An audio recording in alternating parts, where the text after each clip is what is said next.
समझ नहीं आ रहा अपने सैलरी इंक्रीमेंट का क्या करूं। बेटा इतना क्या सोच रहा है? अपने म्यूचुअल फंड्स के एसआईपी का टॉप अप करा ले। This is the right time. क्या? समझ में नहीं आया। बेटा इतना क्या सोच रहा है? अपने म्यूचुअल फंड्स का एसआईपी टॉपअप करा ले। This is the right time. अब समझा।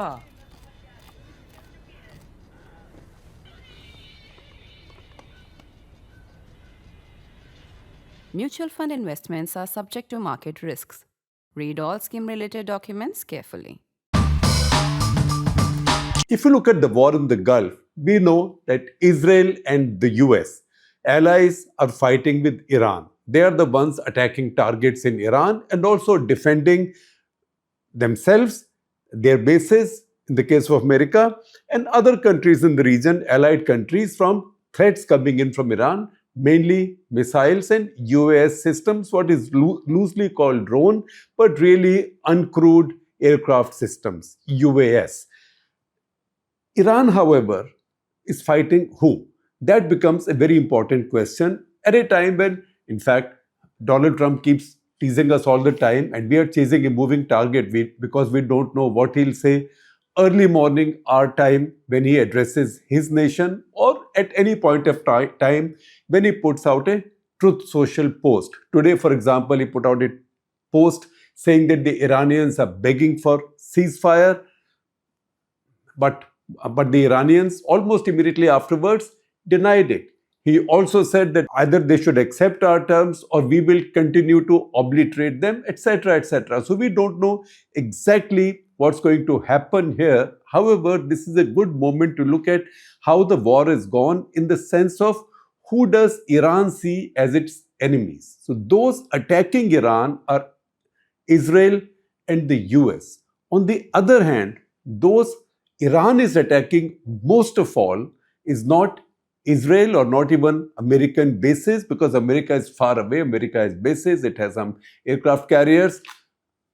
Israel is the main enemy in a way, ideologically, politically for Iran, militarily for a very long time. However, more than 85% of all of Iran's attacks, that is all of Iran's missiles, ballistic missiles, UAS systems, you can call them drones, but that is old-fashioned now, or cruise missiles. Iran's not using that many of them because cruise missiles tend to be subsonic and they are intercepted relatively easily in this kind of a high-tech defensive environment. But if you generally look at the number, then Arab News platform tells us that 83% of all Iranian projectiles have been fired at the 6 GCC countries. 6 GCC countries, we keep telling you, again you can go south upwards. GCC countries are Oman, UAE, Bahrain, Saudi Arabia, Qatar, and Kuwait. Those are the 6 GCC countries. Each one is a tiny country. Some have large area but tiny populations. They've received so many of these. A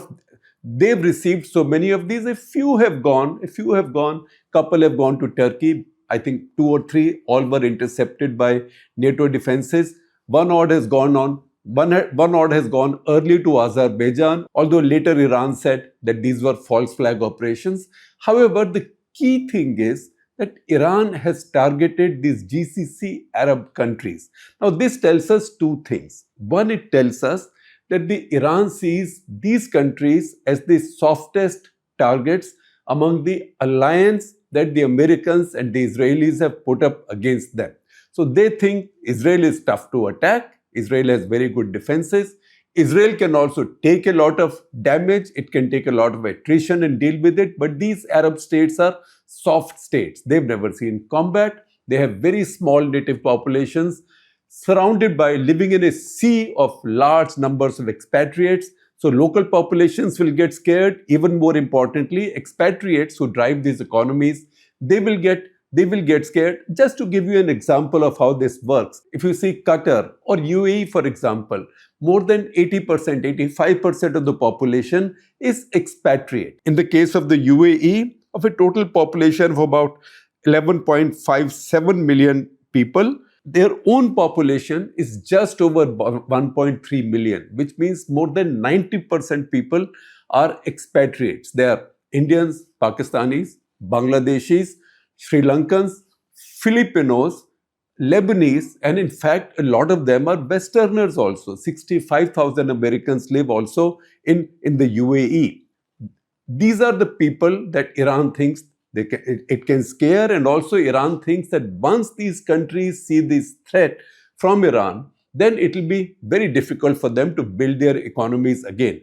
And that is the leverage that Iran seeks. That look, I'm telling you guys that if you want to build this great oasis of wealth and prosperity and bring in Western universities, a Western way of life, allow other faiths to prosper, empower your women, then you have to make provisions for Iran. You have to make provisions for Iranian power. You can't do it in defiance of Iran, or you can't do it while partnering enemies of Iran. Maybe the starkest way for us to understand how specifically UAE has been targeted is to just look at the numbers. Overall, Israel has got 1,365 projectiles fired at it as yet. 1,365. That is the total number of ballistic missiles, 600 ballistic missiles, 765 UAVs, maybe some cruise missiles that Israel has received from Iran through this war as yet. The UAE, on the other hand, has received, as of today, 2,469 of these. That is twice as much as Israel. That itself gives you an idea of how important a target UAE has been for Iran. And you know what? The degree of difficulty in intercepting these systems, these projectiles in UAE is much greater than in Israel, because Israel is still quite far away, and after the detection, the defenses have more time to prepare. So far as we know, in UAE, lots of people have got injured. 11 have died, of which 2 are UAE soldiers. That's why these numbers have come up. And even within the GCC, while Kuwait has faced a lot of attacks, Kuwait is also seen particularly as a soft state by Iran. It also has a small domestic or native population, but there is a big American base there, and that's why Kuwait has received a lot of attention. But the GCC member, the Gulf country that has received the most quote-unquote love and affection from Iran is actually tiny UAE. Tiny UAE, because I told you UAE's total population may be 11.57 million or 1.16 crores. Its own population, however, is just over 1.3 million, anything between 1.3 to 1.4 million. That is 13 lakhs to 14 lakhs. It's a very tiny population. And the UAE also consists of 7 distinct emirates. These 7 emirates, I know this is not a GK class, but I should still mention them, because later when we talk about the islands close to the Strait of Hormuz, you will see some distinctions there, because different emirates claim those islands occupied by Iran since 1971. So the 7 different emirates are Abu Dhabi and Dubai and Sharjah, the 3 best known in India. Sharjah because of cricket, Abu Dhabi, Dubai, Sharjah, Ajman, Al Quwain, Ras Al Khaimah, and Fujairah. Fujairah is where this oil terminal is, where this pipeline from the other end of UAE opens to bypass the Strait of Hormuz. 7 distinct emirates in a system of semi-constitutional monarchy. Semi-constitutional in the sense that there is a constitution which allocates powers to the ruler, to the monarch or the ruler or the sheikh of each of these members or each of these emirates. The ruler in Abu Dhabi is the monarch of all emirates, but he does not function as one in terms of having immediate or obvious power over all of them. His powers are also circumscribed by the constitution. It is this soft arrangement which Iran thought they will target. UAE is also the most westernized. UAE is also the most upward moving. UAE actually has been growing so fast that a kind of sibling envy has developed over time between the UAE and Saudi Arabia, who otherwise happen to be friends and comrades. But lately, they've had quite a bit of what I just described as a sibling rivalry, because UAE is small, UAE is nifty, UAE is getting richer. UAE is also in a way the darling of India in the West Asian region. Remember, the UAE ruler made a quick visit to India just for a couple of hours, and the Prime Minister Modi, our Prime Minister, went to receive him at the airport. So UAE and India have a special relationship. But remember also that UAE has a very robust relationship with Israel. This was formalized with Abraham Accords in 2020. But even prior to that, the UAE authorities and the Israeli authorities, including their intelligence agencies, have been working together on many areas of common interest. Once again, the only other GCC country in Abraham Accords is Bahrain. And that is also the reason that they've got so much attention from Iran. Also, they host the 5th Fleet of US Navy, US Central Command.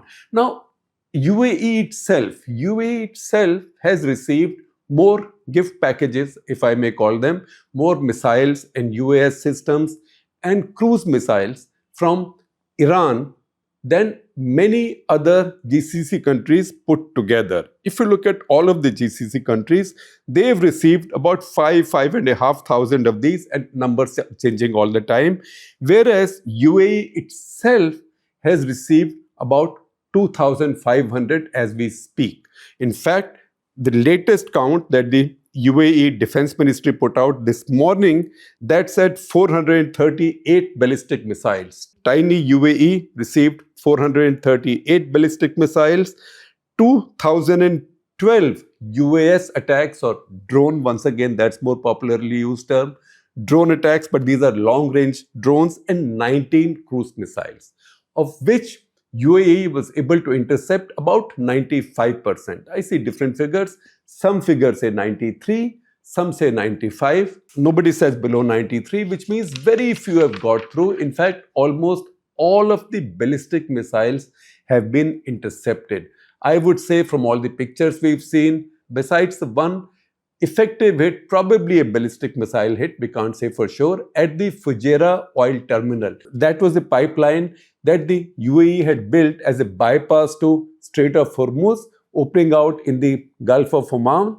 That terminal was hit probably by a ballistic missile, maybe one more hit. Otherwise, almost all ballistic missiles have been stopped. Now, debris comes down, causes some damage. Some drones or UAS systems might have gotten through, but that is 2012. So once again, looks like all the cruise missiles, all 19, have been stopped. Now we know the tactical, strategic and political importance of UAE to Iran. It's also a fact that of all the countries in the GCC, UAE is the closest to Iran. Most of the critical infrastructure areas and the critical quote-unquote targets in UAE are about 40 miles away, 60, 65 kilometers away, some maybe 70 kilometers away from Iran. So it is easiest to target them for Iran. And when they launch projectiles, at the UAE, even if the satellites pick them up, even if the UAE's own radar systems, especially the ANTP-Y2, which has come with the third is terminal high altitude area defense systems, the top of the line anti-ballistic missile systems in the world, even if they detect them immediately, the time taken to travel to UAE is the least. So it gives UAE the least time to intercept. However, UAE has still been very effective using a combination of THAAD systems, which they had ordered in 2015, and which they installed in 2022 with its radars.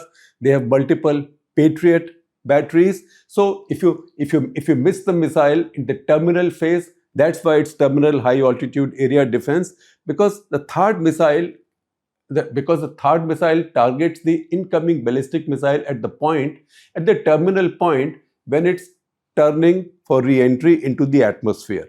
that is where it catches that and it carries out if it catches the missile, carries out a kinetic hit. It does not have it does not kill the other missile with a proximity fuse, so going off somewhere close to it, it kills it by a kinetic strike. If that is missed, if the missile gets through, then there are the Patriot batteries. Patriot batteries, we know they acquired their fame during the Gulf War of 1991 when the Israelis were given these, and they used these, also the Saudis and the Americans used these at Dhahran, for example, which was the base from which the Allied forces, the US Allied forces operated in Kuwait and Iraq. Patriot missiles were used to stop Scud missiles fired by the Iraqis. So if THAAD misses you or if a missile escapes the THAAD, then you have Patriots looking for it. And even if it gets past the Patriots, then the UAE has acquired another set of systems from Israel. So just like India, the UAE also has Barak series missiles, which are medium range missiles. Also Spider, which is a closer range missile. And then, not to leave anything to chance, the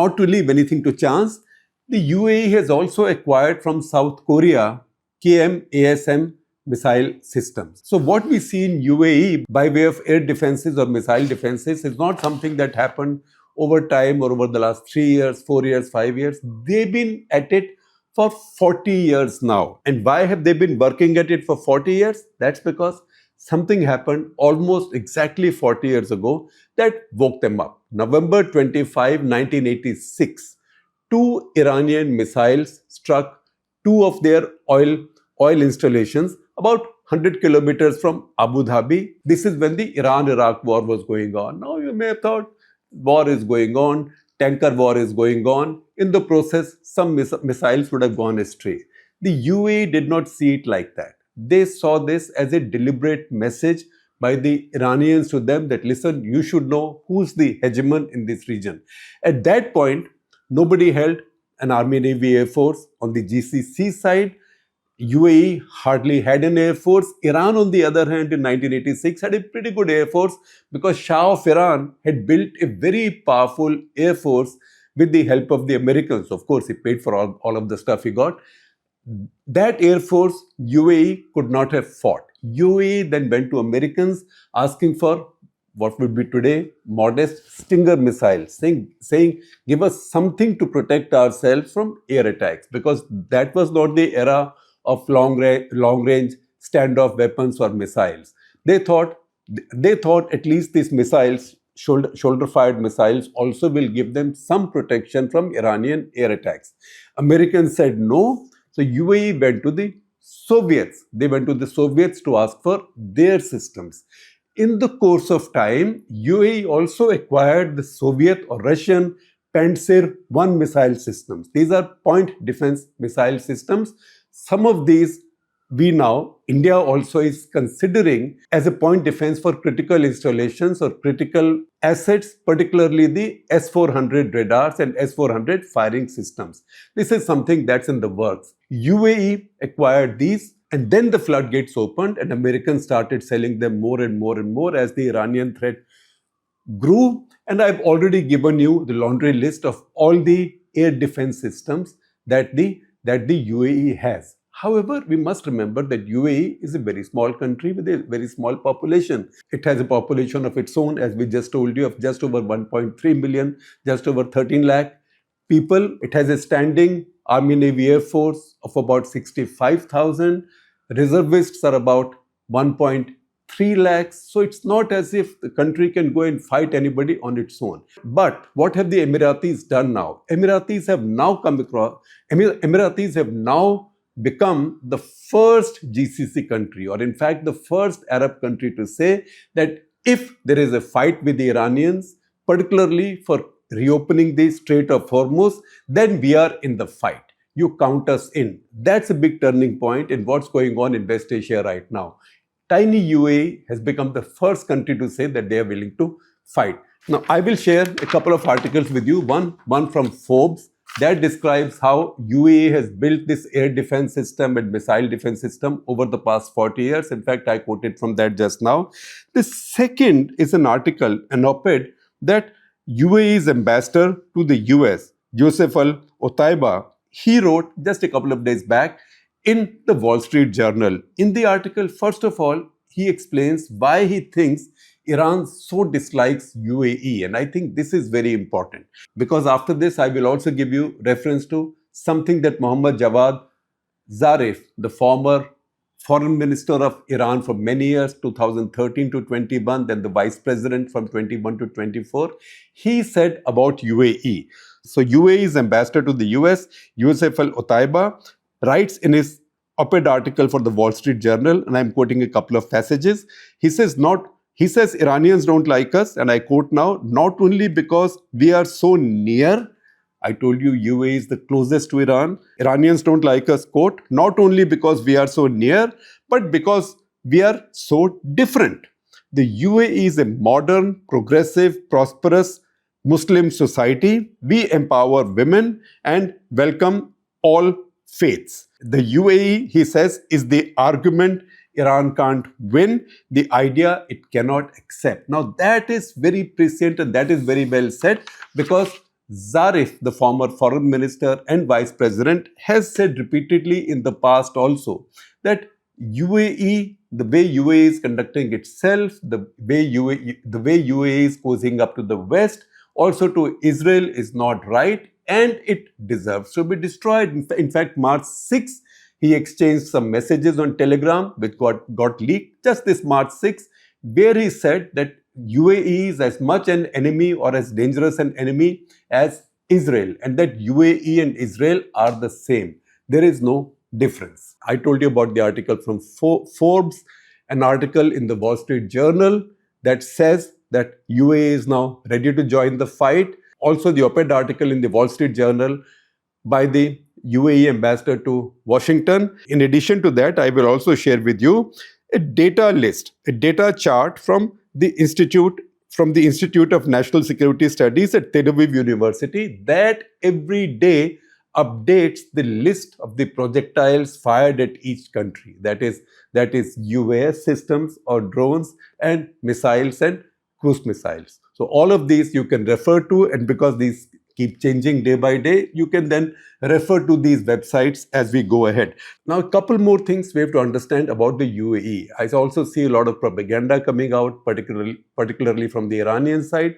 Also, some from the left support base of the Iranians or left anti-American, anti-Israeli support base of the Iranians, saying, what is the UAE? This is a country that was taken away from Saudi Arabia or somebody by the British and created as a separate nation. It has no business to be a separate nation. So I will just tell you how the UAE came into being. Between 1820 and 1971, these 7 emirates were British protectorate. All 7 were British protectorate. However, in the 19th century, there was a constant history, not of warfare, but of piracy, because these were very underdeveloped seafaring tribes. And a lot of the trade in that area, see if trade in the Indian Ocean today faces piracy, you can imagine what it was like in the 19th century, particularly in such narrow waterways. There was a lot of piracy. In that situation, the Royal Navy, the British, they were going and taking action. They were trying to keep the peace and stability. In the course of the decades, these 7 emirates signed many agreements between themselves. These were called truce agreements not to attack commercial shipping. So basically, they forswore piracy and decided to bring order and maintain order in the Gulf, in the waterways. These agreements between them were called truces or truce agreements.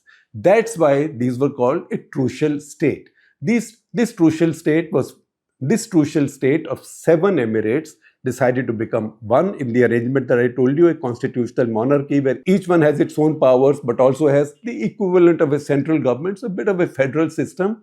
That happened in 1971. In 1971, UAE became a country. The British went away, they gave freedom to the UAE. And then what happens? As usually happens in these situations, the neighbors see, look, this is now changing, this will be a different country. What advantage can I take of it? So the strongest neighbor then was who else but Iran. And that was Shah Raza Pahlavi's Iran. That Shah was a Western partner, was a Western ally, and yet Shah thought, "Abhi ye mauka hai, this is an opportunity, let me grab what I can." So what did he do? He grabbed three small islands not far from the Strait of Hormuz. These are Abu Musa, Greater Tunbeh, and Lesser Tunbeh. These are very tiny islands. These are very, very tiny islands. Abu Musa is claimed by Sharjah, and the two Tunbehs are claimed by Ras Al Khaimah. That's the reason I told you that. I'm telling you these names of these emirates. This will become relevant. This will become relevant as we go on. Next to these, Iran has two islands. One is the Larak Island. Larak Island is not that big, but is much bigger than these UAE islands, which Iran had grabbed in 1971 and which UAE wants back. In fact, UAE has been asking the Americans to recapture these and return these to them, because these they also think will help protect the Strait of Hormuz. Now, Larak Island, however, is much bigger, and that's an Iranian island. UAE has no claim on it. But if you see where it's located, that is where the key to the blocking or to the defense or unblocking of Strait of Hormuz lies. That island is about 50-60 square kilometers. That would depend on the tide. Is 11 kilometers long, 6 kilometers wide at its widest. Has about 1,000 residents, but also has a very modern Iranian radar system. It has a naval base. It has missile bases. And then not far from that is the Qashm Island. Qashm Island is Iran's larger island. That's really large. That's bigger than Singapore. That's twice as big as Bahrain. That has nearly 1.4 lakh people. However, most of those people are Sunni Muslims who speak some dialect of Arabic language called Bandari language. Now, will the Americans go and try and occupy that island? That will be very big. I don't know. That is 1,491 square kilometers. But definitely, they could be looking at these three UAE islands and also Larak Island. If they do that, then any force that is put together to protect shipping in the Strait of Hormuz will benefit. What are the Emiratis now counting on? They are not going to fight Iran on their own. They are too small for that. They are waiting for a Bahrainian resolution at UN Security Council to come up later this week. That is asking for a UN mandate to reopen the Strait of Hormuz. Now, it's possible that Russia or maybe China will veto it. It's also reported that France is coming up with a different version of that resolution. We don't know. But even if the resolution fails, that will create justification for other forces to come together to force open the Strait of Hormuz. And if that happens, little UAE is saying that they will be willing to be a part of the fight or part of the cleanup, maybe even clearing the mines from that area.